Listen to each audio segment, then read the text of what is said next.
Bueno, ustedes esperan una conferencia sobre las metas educativas 2021. Pues siento decirles que no voy a hablar de eso. Porque ya he hablado mucho de ese tema, entonces pues como que pensaba que debía cambiar un poco de mensaje y voy a hablar de lo que ven ustedes en el proyector, en la pantalla, que es sobre uno de los temas de debate actualmente en los estudios sobre la infancia y que me parece que puede ser especialmente relevante para conocer la influencia de distintos factores, de distintos modelos y de distintas teorías para entender y comprender la importancia de la educación inicial. Y por tanto, el tema sobre el que voy a hablar es sobre la neurociencia, las teorías psicológicas y la educación inicial. Fundamentalmente porque creo que en este momento compiten y hemos de entender qué es lo que explica la neurociencia y qué es lo que puede explicar las teorías psicológicas sobre el desarrollo de la infancia. Nos encontramos con un enorme auge de las neurociencias y tenemos que ser capaces de integrar sus aportaciones con los modelos y teorías psicológicas y con los modelos y estrategias educativas, de tal manera que seamos capaces de equilibrar las distintas aportaciones de unas teorías y de otras. ¿Qué estudian las neurociencias?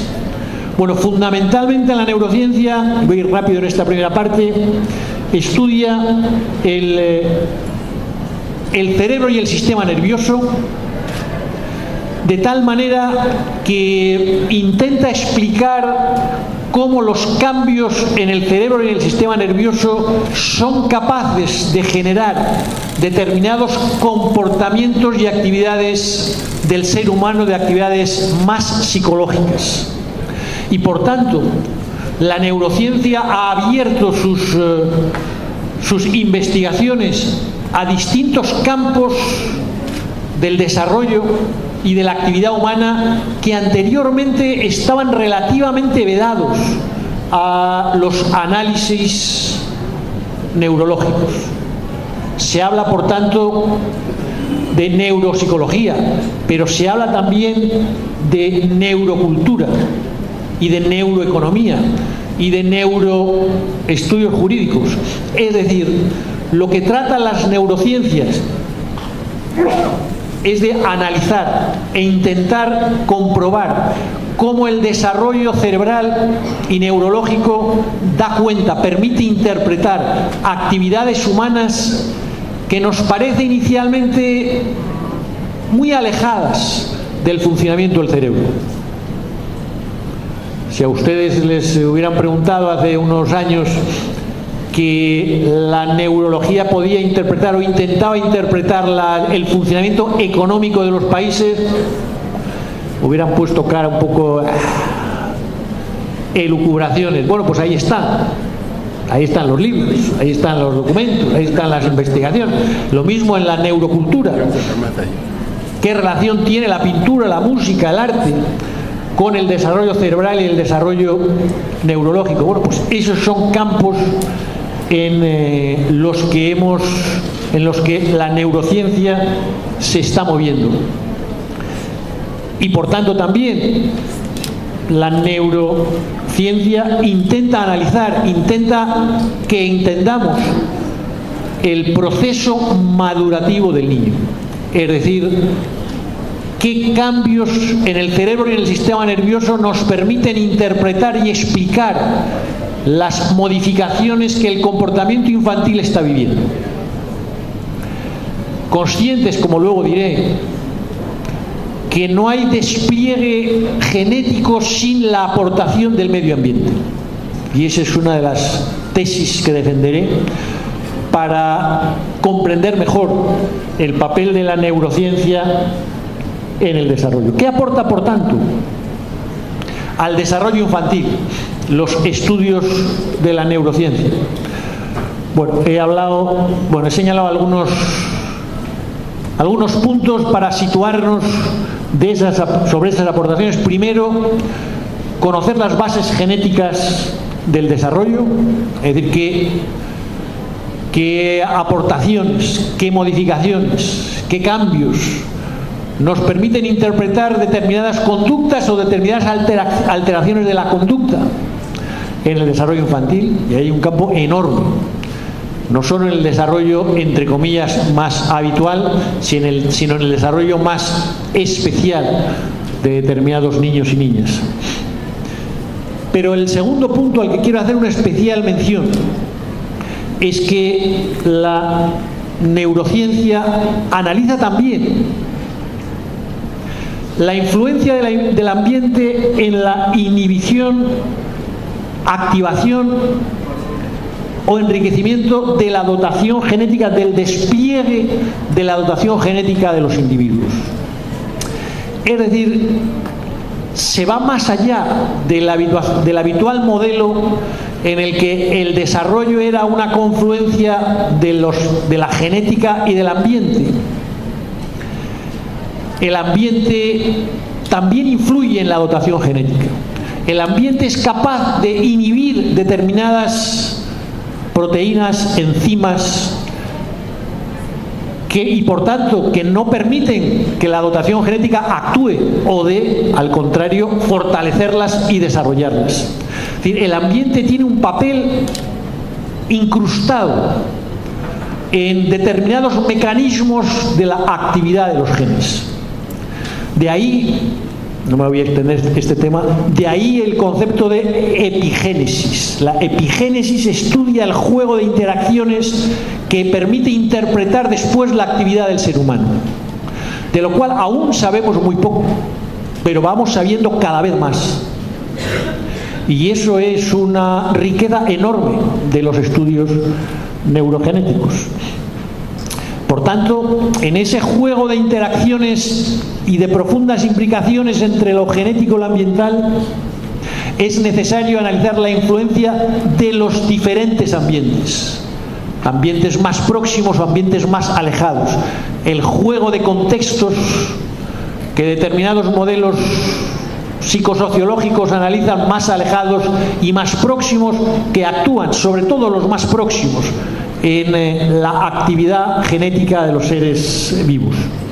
Y por tanto, como comentaba la ministra en su intervención inicial, hemos de analizar, conocer lo que se denomina en la actualidad las ventanas de oportunidad para el desarrollo.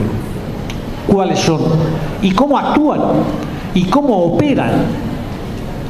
Porque a veces pensamos que determinadas experiencias influyen negativamente en comportamientos posteriores, pero no sabemos qué mecanismos están influyendo o que influyen negativamente. Pero lo que hace la neurociencia es analizarnos a través de qué mecanismos neurológicos y cerebrales u hormonales, en fin, depende están operando para que esas relaciones se manifiesten en el futuro.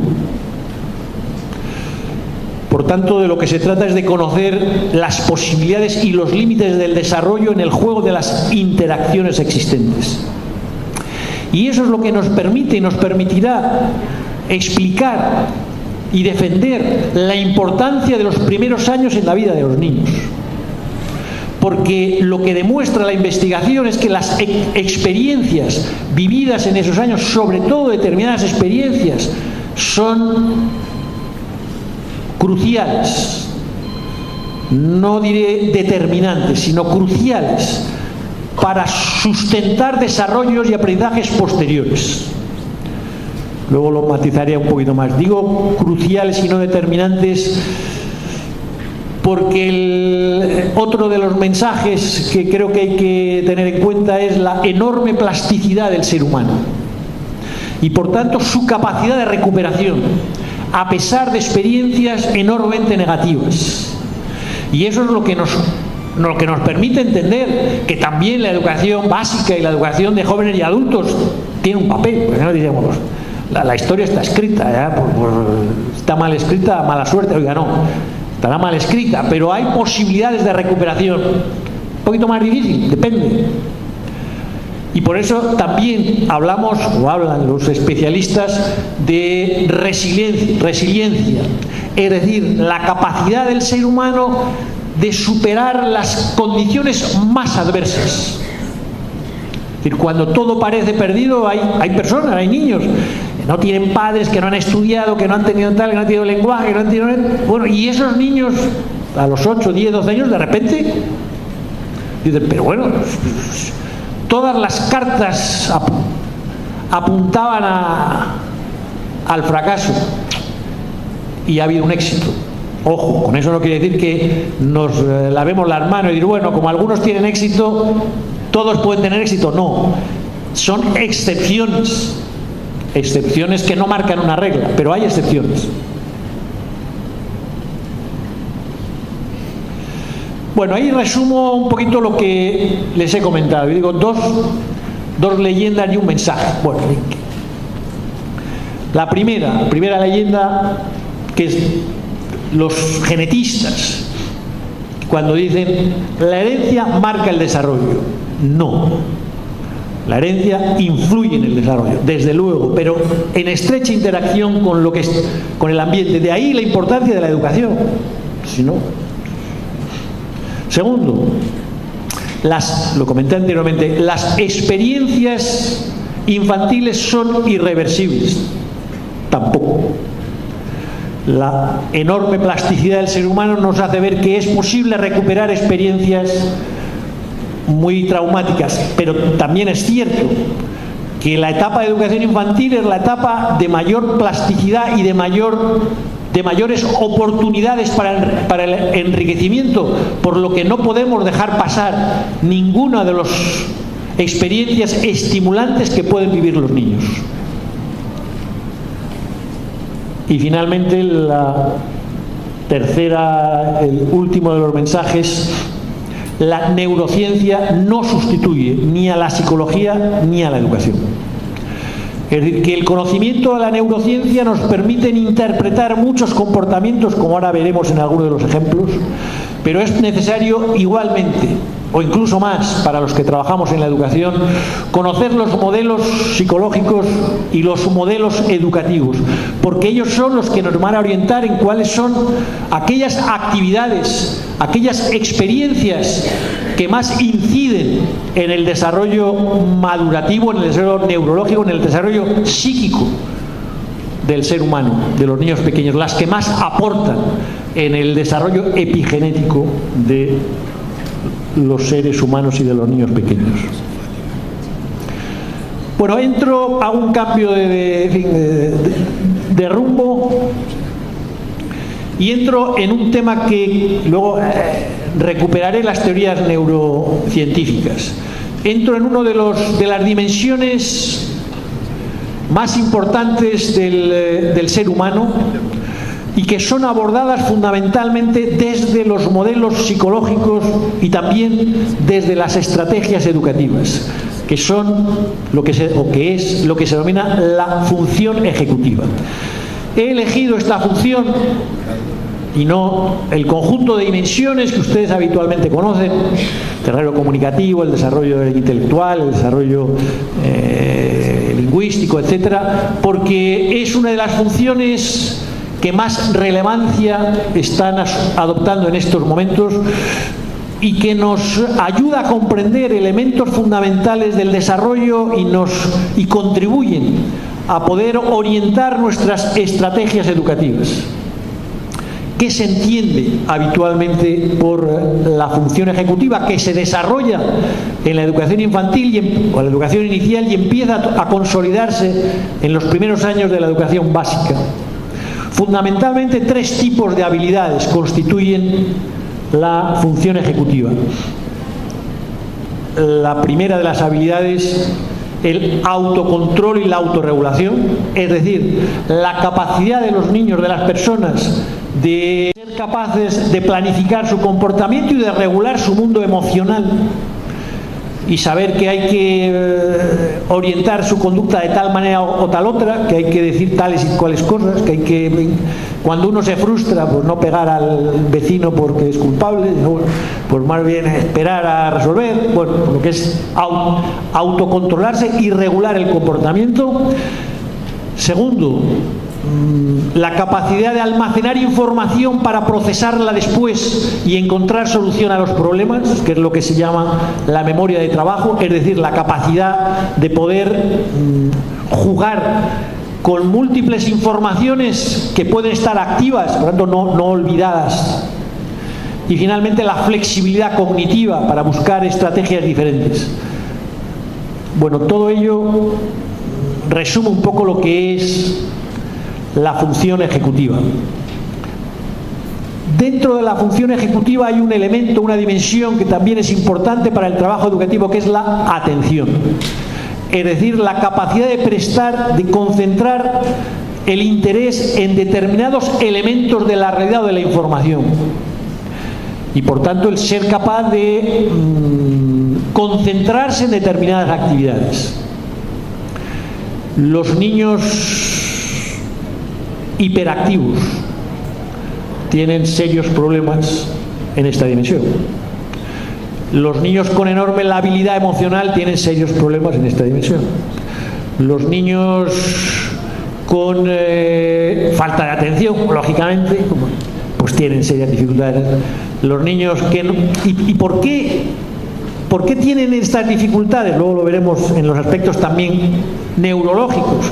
Tienen dificultades porque su función ejecutiva la tienen o menos madura o más alterada para planificar, controlar, regular, atender, dedicarse, seleccionar estímulos.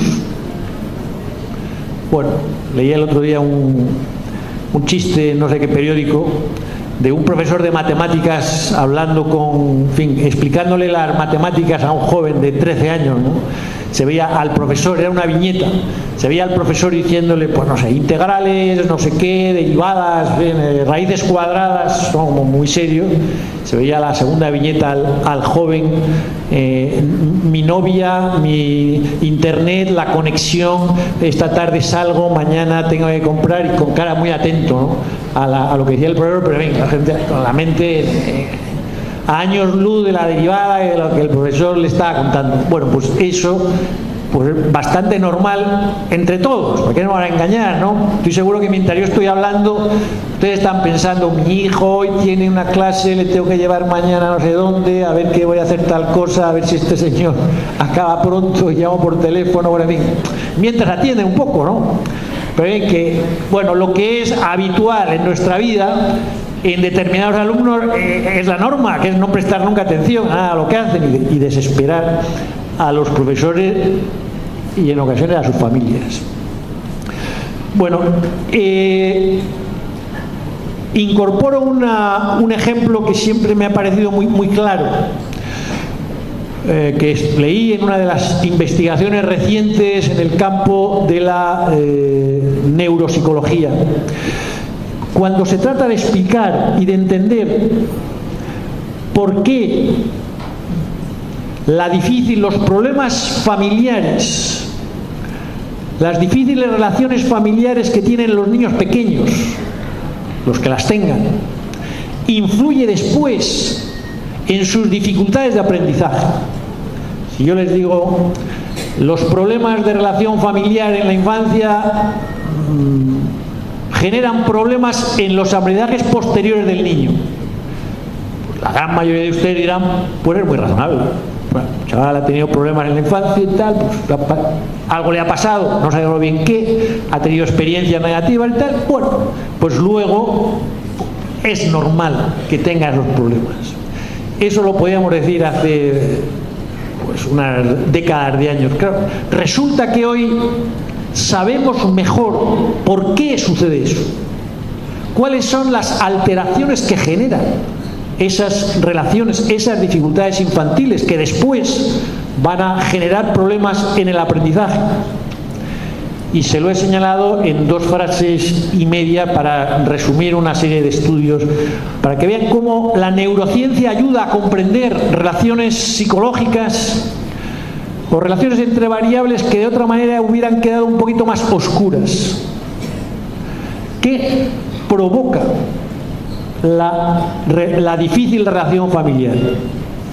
Normalmente la difícil relación familiar provoca en el niño estrés, provoca tensión en la vida del niño. El estrés genera una hormona, un nivel hormonal más alto de lo habitual, que es el cortisol salivar, que se mide por... la hormona está en mayor proporción en la saliva de los niños pequeños. La hormona correspondiente, la elevación de esa hormona provoca alteraciones en el hipocampo, que es uno de los núcleos cerebrales que actúan o que gestionan la memoria, la orientación espacial y la inhibición de los niños. Esos problemas en la memoria, en la orientación espacial y en la inhibición son los que influyen en las dificultades de aprendizaje. Es decir, que las alteraciones que esas dificultades familiares han provocado en el desarrollo neurológico y en la maduración del niño, al final afectan a los procesos de aprendizaje que exigen atención, inhibición, memoria de trabajo, capacidad de seleccionar la información, etc. Las aportaciones de la neurociencia nos han ido explicando por qué determinadas experiencias influyen positiva o negativamente en el comportamiento posterior de los niños. Les hablaba, vuelvo a mis discursos psicológicos, les hablaba de la autorregulación. La autorregulación tiene el elemento fundamental de la función ejecutiva, tiene una estrecha relación con una de las teorías psicológicas que han tenido y que tienen una mayor importancia para entender las relaciones entre los seres humanos, lógicamente entre los niños, que es la teoría de la mente. Se entiende por teoría de la mente, como ustedes supongo que saben, la capacidad de las personas de comprender las intenciones de los otros, es decir, de atribuir mente a los otros, de atribuir intenciones. Y cuando hablamos unos con otros, por otro le decimos algo y nos ponemos en el punto de vista del otro y decimos, este otro me va a responder así, por tanto yo no le digo tal cosa porque luego él es el que... Las relaciones humanas se basan en que entendemos que los demás tienen mente como nosotros y por tanto interactuamos dos mentes o varias mentes. Los niños que situamos en el campo del espectro autista tienen serias dificultades para entender la mente de los otros. De ahí las dificultades de comunicación, de ahí las dificultades de entender que el otro se enfade porque le peguemos un puñetazo. ¿No? El niño pega un puñetazo y pega 4 gritos y dice, ¿por qué se enfada? No. Qué mal humor tienen, ¿no? Le da un golpe. Es decir, que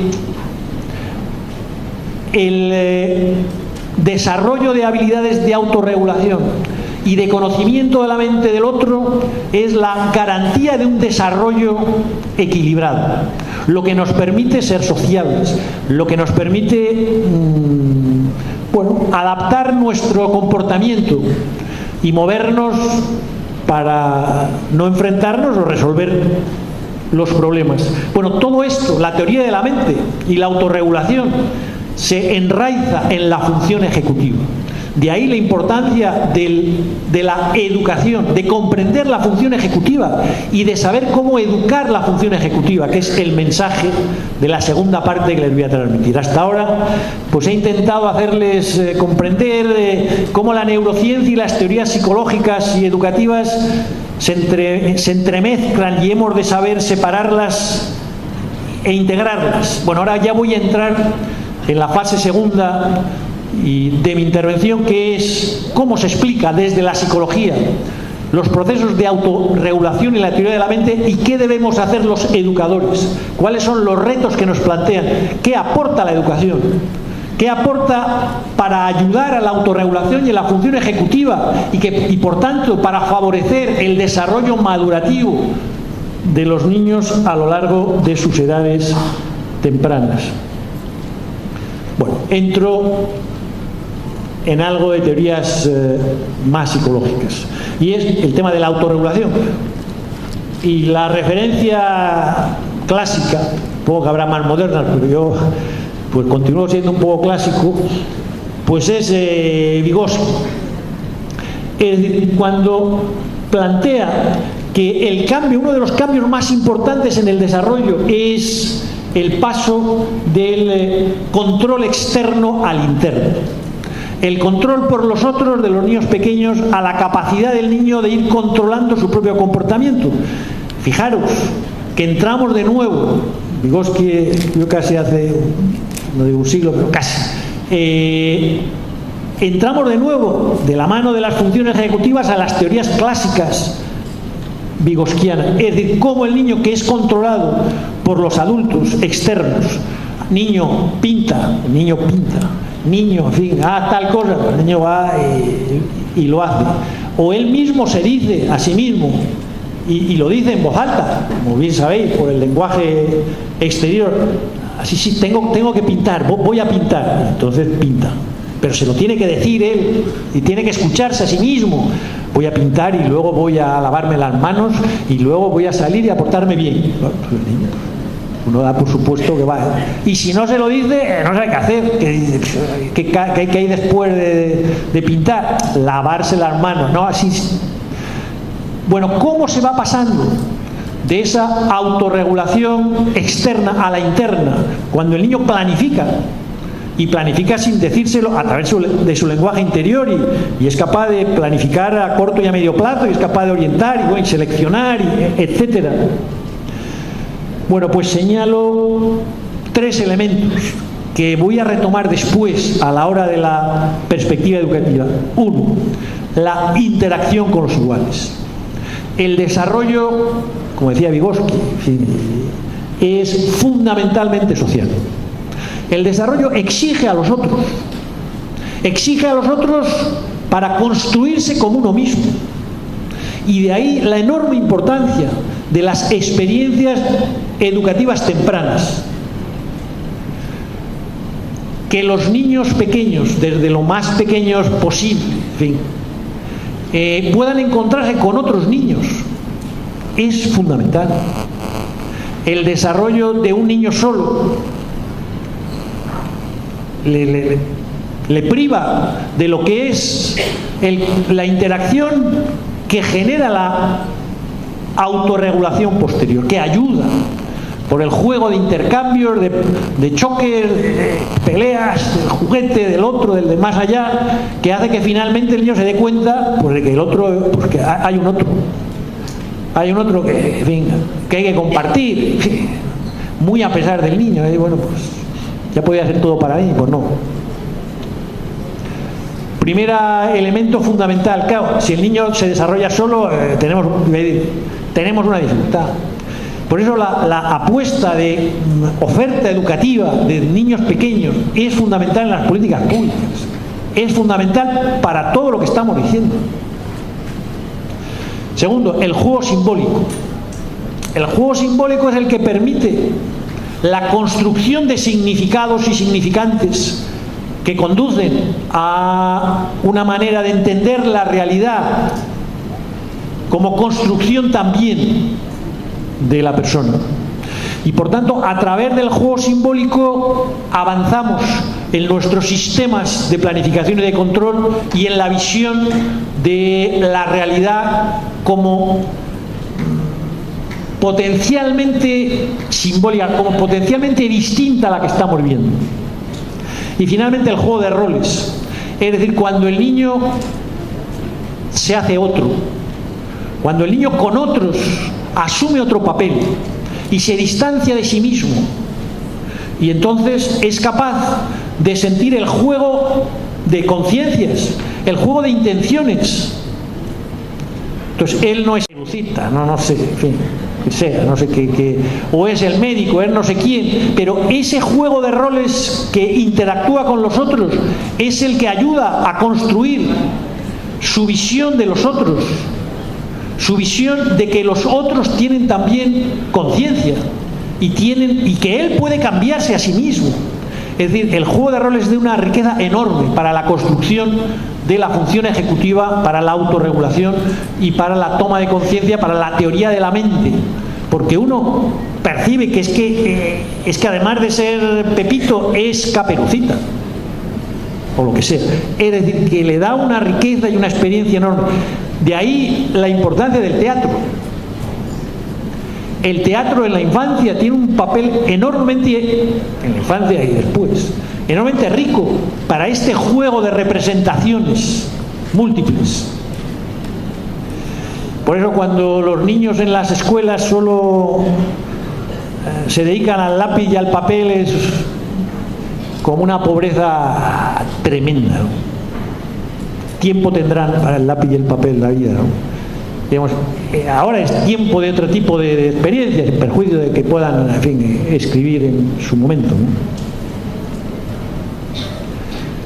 Bueno, y entro en el penúltimo tema antes de las experiencias educativas, que es el de, en el ámbito de la autorregulación emocional. Más bien hasta ahora me he movido en la autorregulación más cognitiva, del control, la planificación, el intercambio con los otros, la visión de las mentes.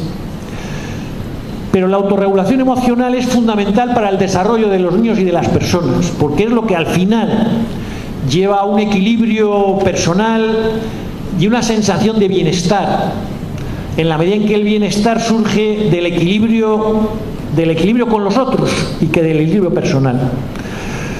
Bueno, he hablado ya de la experiencia.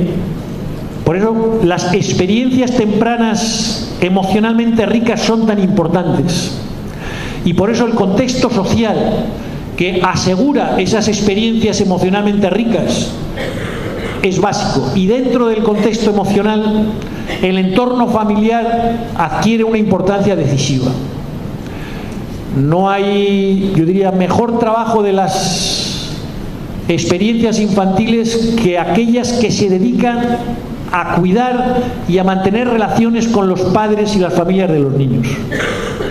Los niños están 16 horas en su casa, por ejemplo, y en la escuela o en el colegio, en donde, en fin, 6, 5, 4, no sé.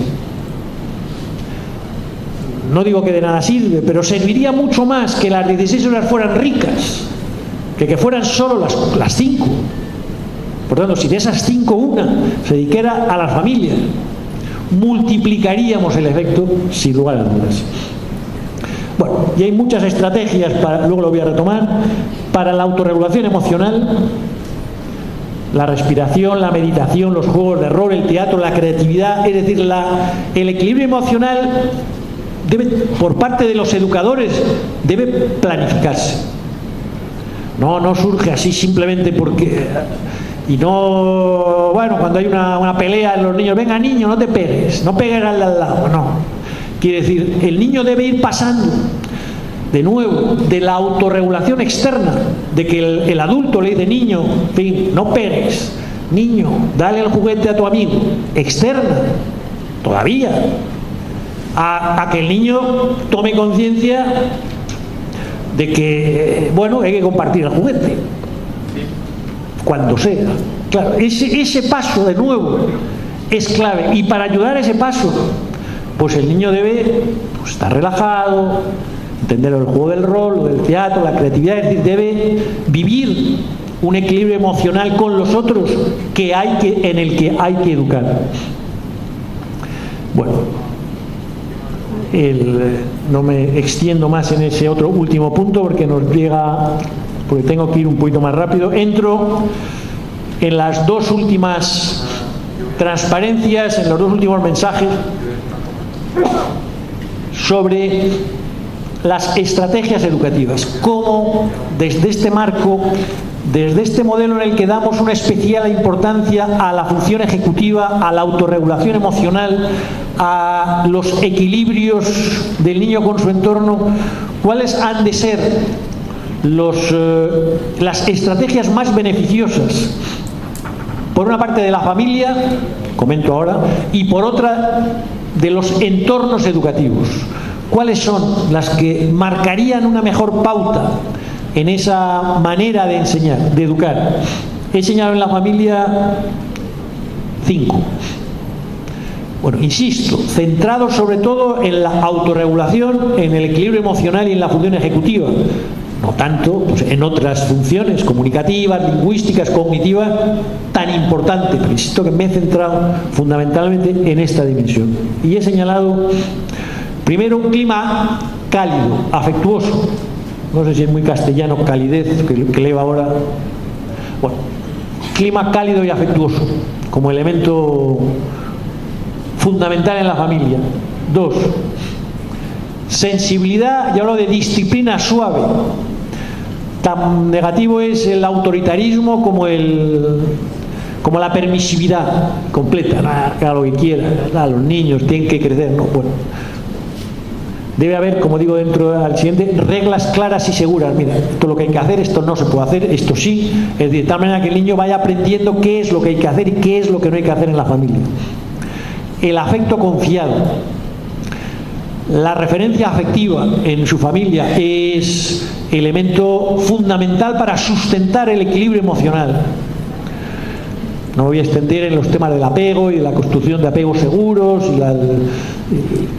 y de cómo la sensación que leí en algún especialista que no recuerdo en este momento, la sensación o el recuerdo, la sensación vivida por los niños de que alguien nos quiere de manera desorbitada, que nos quiere por encima de todo, es una experiencia de enorme riqueza y que fundamenta la seguridad futura del niño.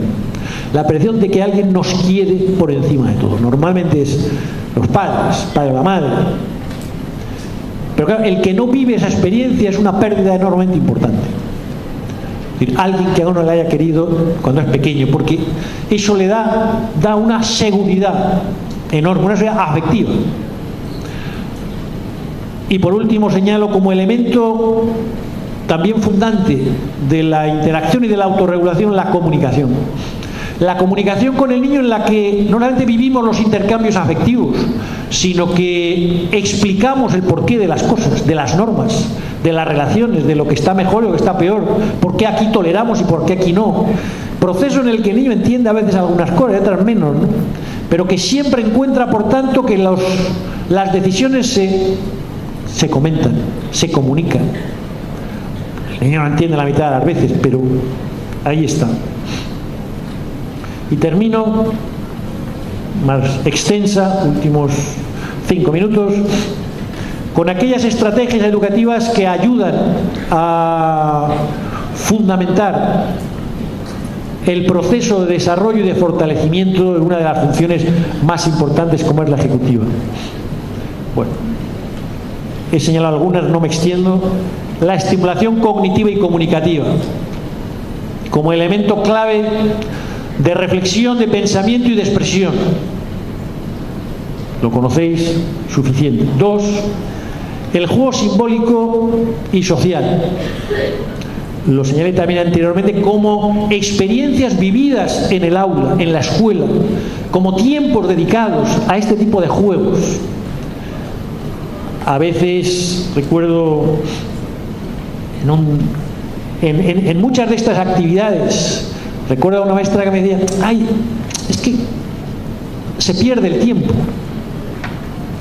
Claro, si uno puede pensar cuando el niño juega o pinta, o se embarra, o tal, pierde el tiempo, estamos perdidos. Entonces, ¿cuándo no pierde el tiempo? ¿Qué es? Es decir, esto, para mi gusto, son elementos claves, constitutivos de una educación transformadora. Claro, lo malo es cuando uno le ponen objetivos que no tienen nada que ver con que los niños escriban 10 líneas cada tal. Si tenemos que dedicarnos a que escriban 10 líneas, pues no da tiempo a más, pues tú solo 7, te quedan 3, entonces claro, que ya se acaba la hora. Es decir, que cuando los objetivos están distorsionados, desde mi punto de vista, es decir, que hay que planificar los objetivos teniendo en cuenta que hay un conjunto de actividades que son fundamentales y que o se viven ahora o luego es mucho más difícil. No le va a poner los niños de 10 años o 15, ¿no?, a jugar con el barro. Sí, porque no, la edad es la que es. Y es esta, no es la siguiente. Bueno, señalaba el teatro. Nosotros en la organización tenemos un proyecto de teatro en la OI bien bonito, que espero que lo podamos continuar aquí en Paraguay. El año que viene invitaremos a una compañía de teatro infantil a un gran festival en México para en fin, estar todos ahí, todos los grupos de toda Iberoamérica. El arte y la música.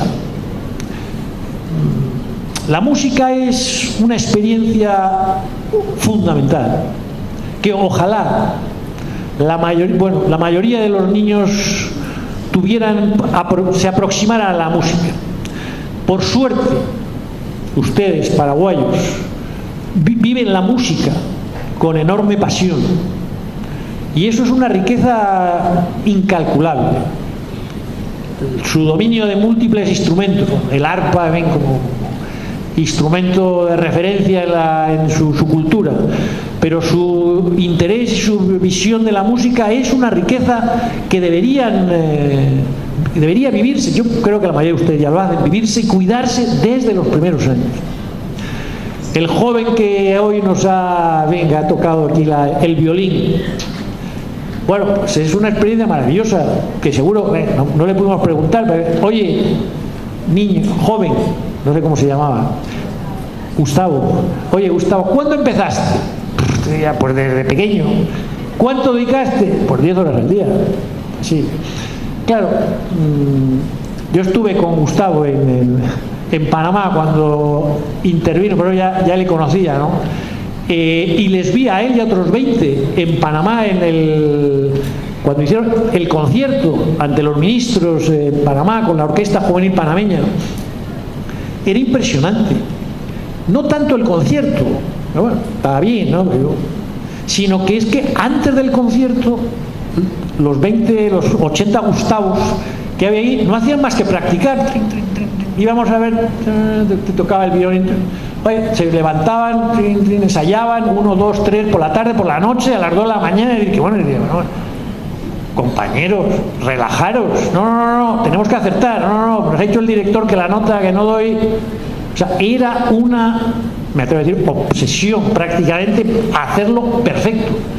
Bueno, estos jóvenes tienen el control ejecutivo en estado puro, quiere decir que planifican, organizan, atienden, son precisos. Bueno, sin llegar a tanto, hay que decirlo porque estos son casi profesionales, la música desarrolla la sensibilidad, el encuentro con los otros. La música es factor, no diré fundamental, muy importante para el desarrollo del conocimiento. Nuestros clásicos señalaban que las matemáticas y la música eran dimensiones constitutivas de la inteligencia. Y en nuestros tiempos inmemoriales no había formación matemática sin que hubiera música.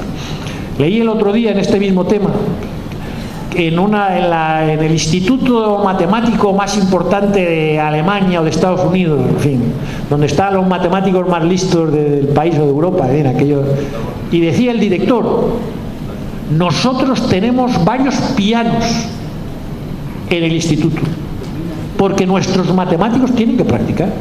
Tenemos varios, la gente cuando tiene que descargar se dedica a tocar y a descansar y a relajarse y luego a buscar fórmulas matemáticas.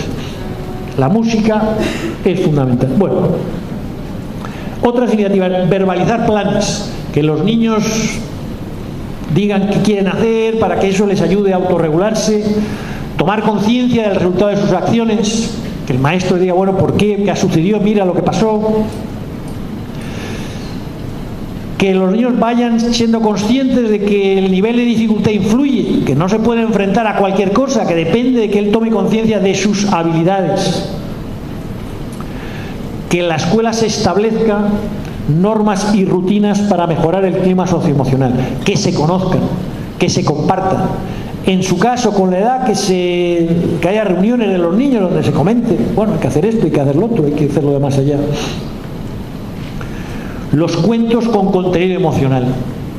Los cuentos son fundamentales. Las novelas, las historias, nos abren un mundo diferente. Nos abren un mundo diferente no solo de personajes que hacen otras acciones y construyen otros mundos, sino que viven otras relaciones emocionales y otras respuestas. Para los niños es muy importante estos cuentos. Los niños en los cuentos con contenido emocional transfieren sus emociones, conviven con esas emociones.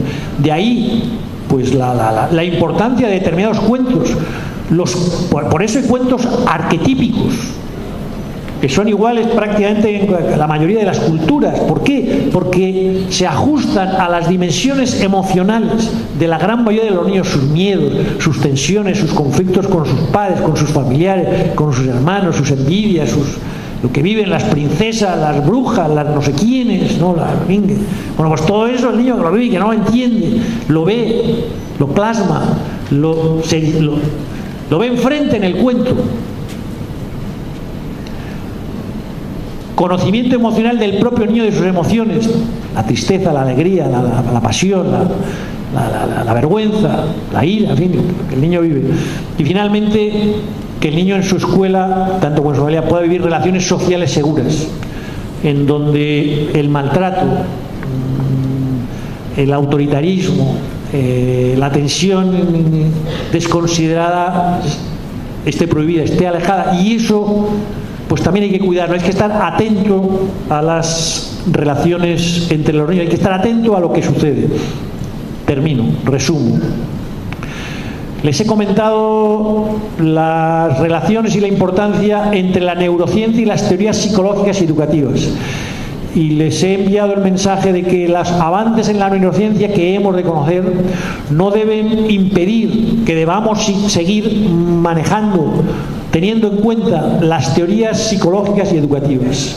Que las experiencias que viven los niños en su familia, de ahí la importancia de la familia y de la conexión con la familia, y en la escuela, en el entorno educativo, son fundamentales para modular, orientar, dirigir, superar la maduración y el desarrollo cognitivo, social, afectivo y comunicativo de los niños. Y que dentro de esas experiencias enriquecedoras hay una función, que es la que he destacado, que es la función ejecutiva, en la que los niños deben ir aprendiendo a planificar, a controlarse, a mantener el equilibrio y a encontrar la autorregulación cognitiva y emocional. Y que para ello hay que cuidar las experiencias que el niño vive en la escuela. Y que entre las experiencias, la dimensión afectiva, pero también el arte, la música, el teatro, el juego de roles, el intercambio emocional, los cuentos, son elementos fundamentales que son los que van a construir en el futuro el sentimiento de identidad de los niños, el sentimiento de bienestar de los niños cuando sean mayores, y sus habilidades para enfrentarse con fortaleza, con buen ánimo a las dificultades que van a tener para aprender, que todos tenemos para aprender. Por eso, cuando los niños son más fuertes para hacer frente a las dificultades, para planificar sus aprendizajes posteriores, estamos asegurando la reducción del abandono escolar, estamos asegurando la reducción de la repitencia, estamos asegurando que los niños, bueno, no tan niños, cuando tengan 11, 12, 18 años, van a mantener el esfuerzo sostenido para hacer frente a las dificultades para seguir estudiando y asegurar que la gran mayoría de los niños, de nuestros jóvenes, siguen estudiando, porque ese es un factor fundamental para su vida futura, para su satisfacción personal, para su bienestar y para el desarrollo económico y social de un país. Esa es la garantía, esa es la fuerza que tiene las experiencias planificadas, orientadas, bien pensadas, de una educación inicial, de una educación infantil para todos los alumnos, sobre todo para aquellos que tienen experiencias más pobres o menos ricas en sus entornos familiares. Nada más. Muchísimas gracias.